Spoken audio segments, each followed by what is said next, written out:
Hi guys, good evening sa inyo lahat. Well, ipapakilala ko ang aking sarili. Ako nga pala si JC Travel Motovlog. Bago lang ako sa channel na ito at kung gusto nyong mag-subscribe, just hit the like and share button para lagi kayo updated sa ating mga videos. So, for today's video ay tayo ay magta-travel papunta sa office ng aking misis. Then diretso na kami pauwi ng Bulacan. At ngayon i-review natin tong chest strap natin na binili natin sa Shopee. Ngayon kasi since na wala pa tayo pambili ng GoPro, ito munang cellphone ang gagamitin natin. So sana lang okay yung angle view natin ngayon na nakasakay tayo sa motor habang nakakabit tong chest strap natin sa ating cellphone. And sana maganda yung video quality at hindi maalog since na first time natin ito ni-review. Okay? So let's go. Paalis na ako sa aming bahay dito sa Valenzuela City. Okay.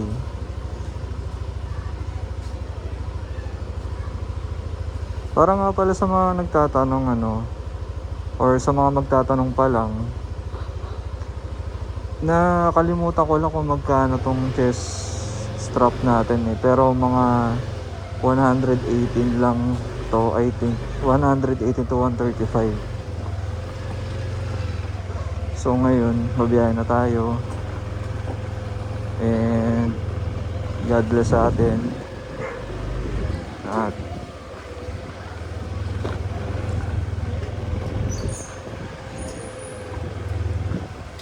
okay.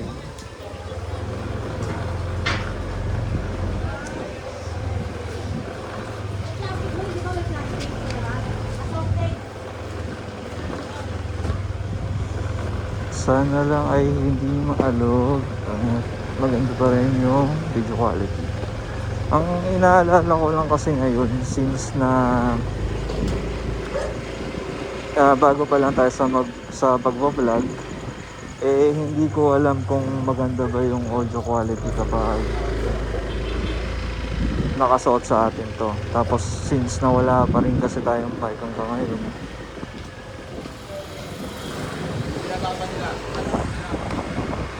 palabas na tayo ng Valenzuela City.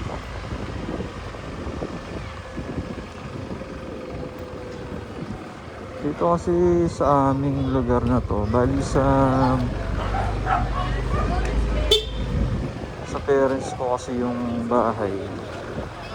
Pero kami naman ng misis ko ay sa Bulacan talaga kami nakatira dun sa aking mother-in-law and father-in-law. Ayun, so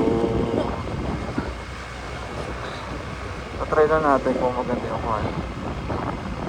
And ito yung pinaka second time na magte-test tayo ng ako ay nagsasalita kasi yung unang testing natin ito is wala siyang audio. So yun, palabas na tayo and ride safe po sa ating lahat.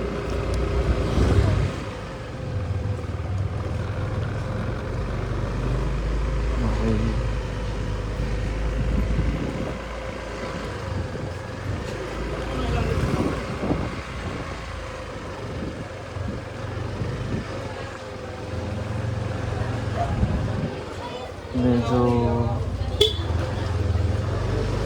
Medyo marami lang kasing rito yung estudyante, kaya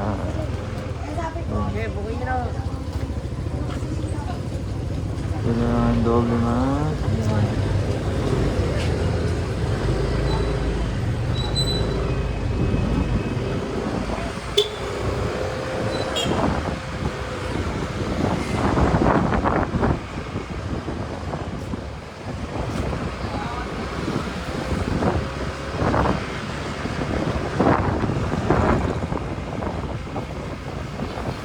tayo sa 3S Ugo.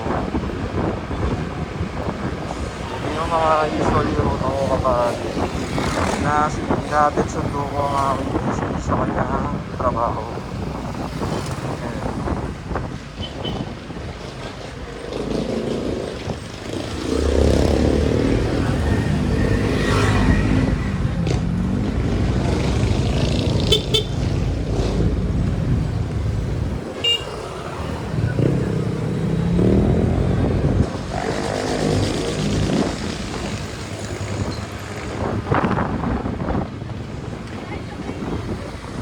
Ito nga pala ang chest mount natin. Bali, ano to? May kasama siya parang rubber. Kaso hindi ko kasi alam kung paano siya kinakabit. So, yun.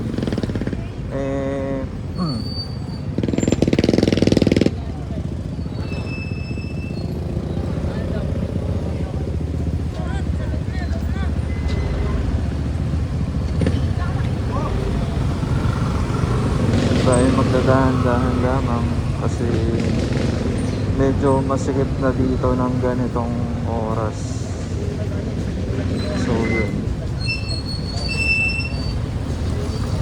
kailangan lagi mag-ingat. So yun nga, balik na tayo dun sa topic natin na na yung tungkol sa chest mount. Meron siyang kasamang rubber doon, pero hindi ko alam kung para saan yun eh.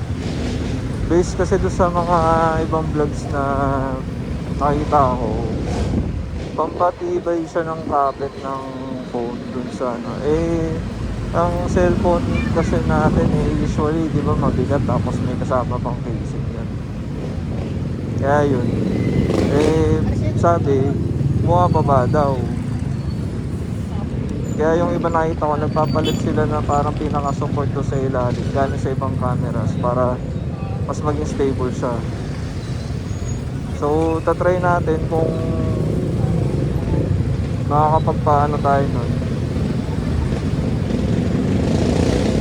Makakapagpalit tayo sooner nun pag may budget na.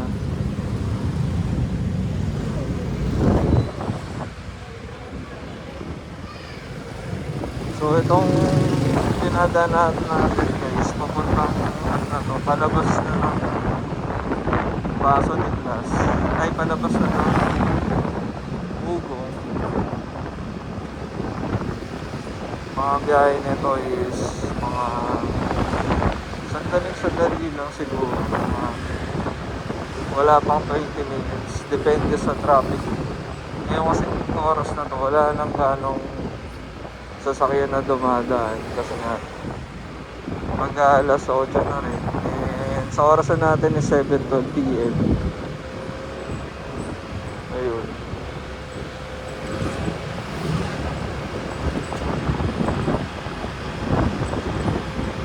Sana okay yung natin, yung audio quality natin. Hindi sa may since na naka-helmet tayo, naka full face helmet tayo, tapos naka-mask.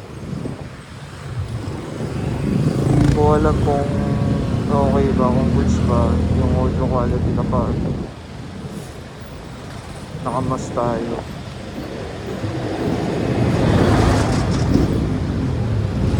Sana rin okay yung stabilization nitong natin, itong video quality ng cellphone. Ang gamit kasi natin phone ngayon is iPhone 13.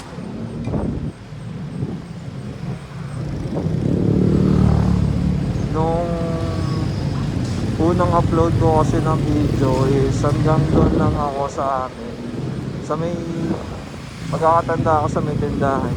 Tinesting ko lang na wala akong headset. So ngayon matetesting natin to na naka-helmet kung okay ba, na walang mic. Kung ano mas okay na walang mic. Kung okay siya may mic or walang mic. Kasi naalala ko rin sa noise cancellation nito baka ako medyo Mas maganda pag may mic. Comment nyo nga guys sa comment section kung ano magandang brand ng mic para makabili naman tayo. Habang kasi since na bago pa lang naman tayo sa YouTube at kakastart ko lang kahapon mag-content.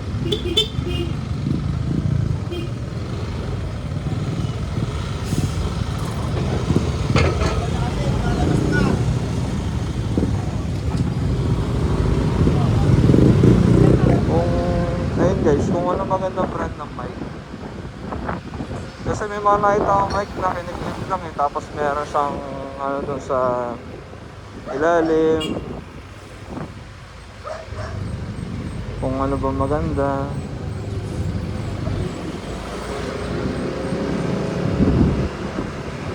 Pag wala man makikita na ano, yung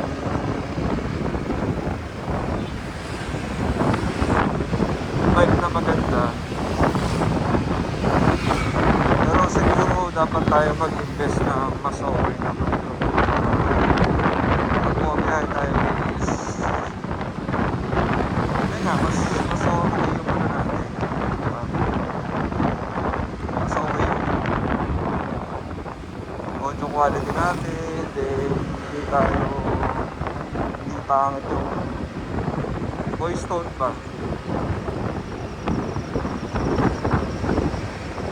So yan, papunta na tayong Mapulang Lupa guys, kasi dito kanan kaliwa, yung kaliwa papuntang Paso de Blas, then yung kanan naman is papuntang Mapulang Lupa.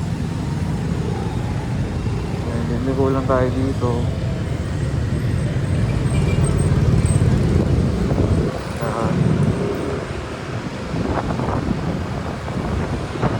Yan, medyo kumakapal na yung traffic. Sana hindi naman ganong matraffic talaga, kasi mga gantong oras napaka-traffic talaga.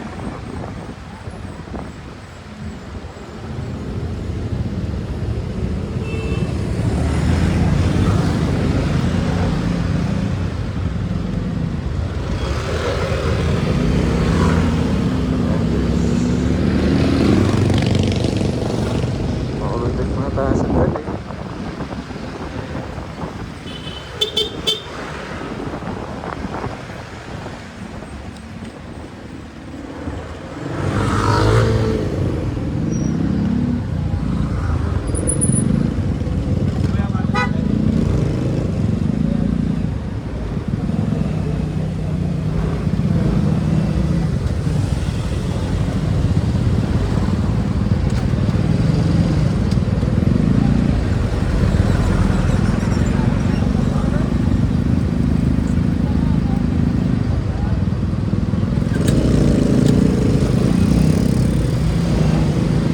Mag-comment nga kayo guys sa comment section natin kung anong magandang brand ng camera para bibili tayo. Para pag tayo nabiyahe, maganda naman yung ating video quality. Sa mall kasi medyo, sa totoo lang, medyo pricey din kasi hindi ko lang kasi sure sa Shopee kung maganda ba yung quality nung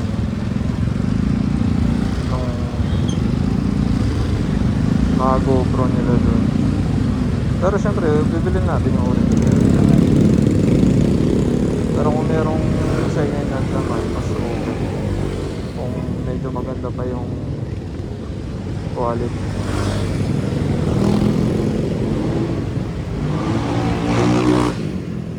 Guys, medyo matraffic kasi dito ng gantong oras. So medyo malit ng kalsada rito, so tayo dapat laging mag-ingat.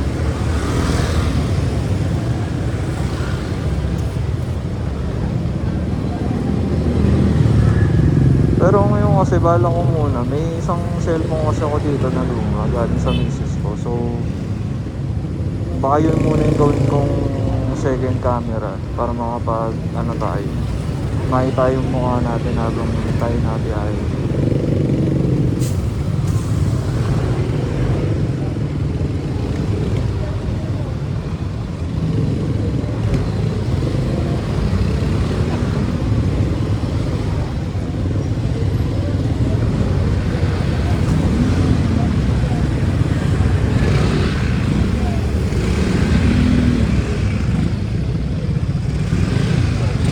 So oras natin ngayon yung 7:19 PM.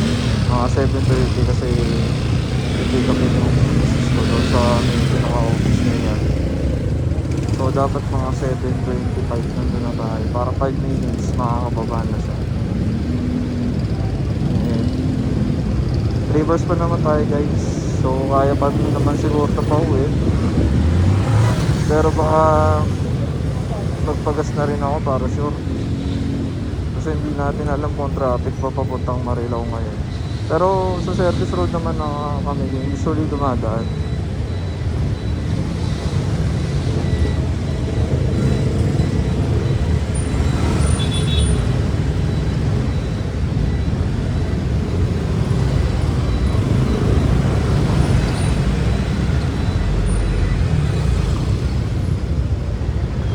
Medyo matraffic guys.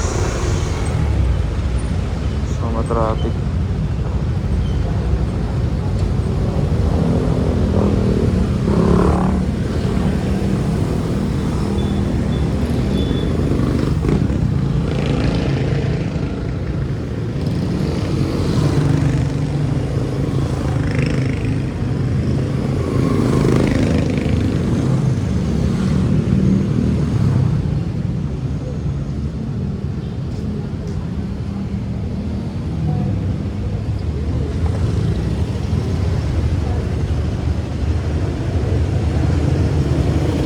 So since na Thursday kasi ngayon,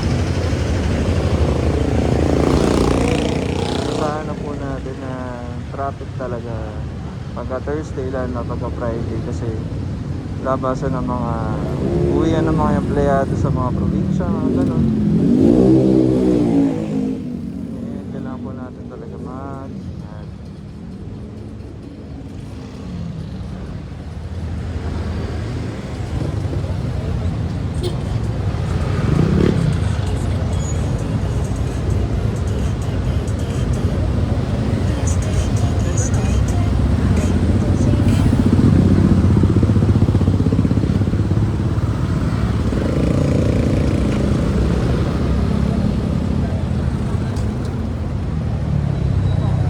Nga pala guys, meron din na itong parang chest strap din na nakakapit mismo sa head. Kaso based dun sa review kasi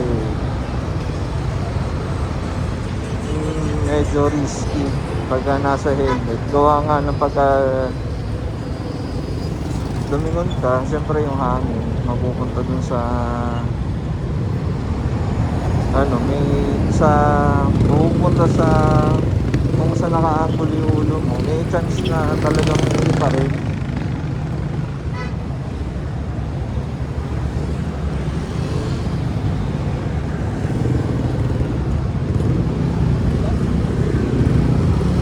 Ayun guys, pumunta na tayo sa may tulay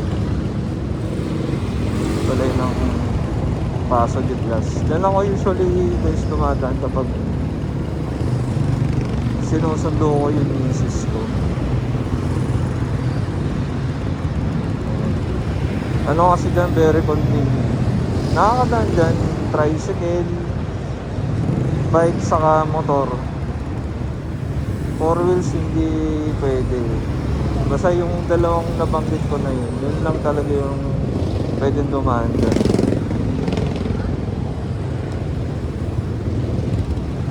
Kasi gawa nga ng medyo pagka matraffic, ganyan ako dumadaan pag mga gantong oras na. Okay, so pakita ko sa inyo. Yan, ito yung usually na dinadaan ako palagi kapag pumunta ako sa kabila. Yan.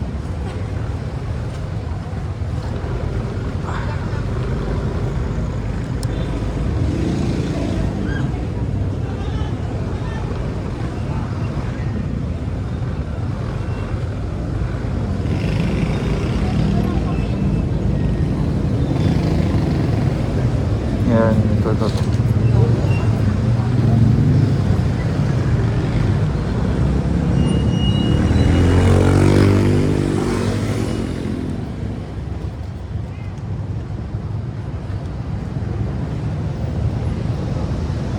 So sa mga hindi pa nakaka-subscribe sa akin guys, subscribe naman kayo. Just click the like and share. And huwag niyo na rin kalimutan i-hit yung notification bell para meron kayong update sa mga susunod na upload natin. Okay guys. So ngayon dito na tayo sa taas. And dito ako usually dumadaan kapag susundo ganyan. Kasi mas okay nga dito dumaan. Doble lang dapat ang ingat kasi nga minsan madulas yung kalsada rito.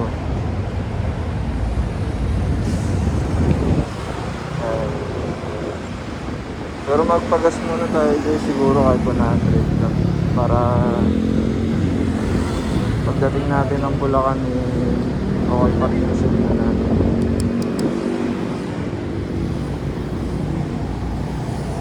Daanin muna natin ito.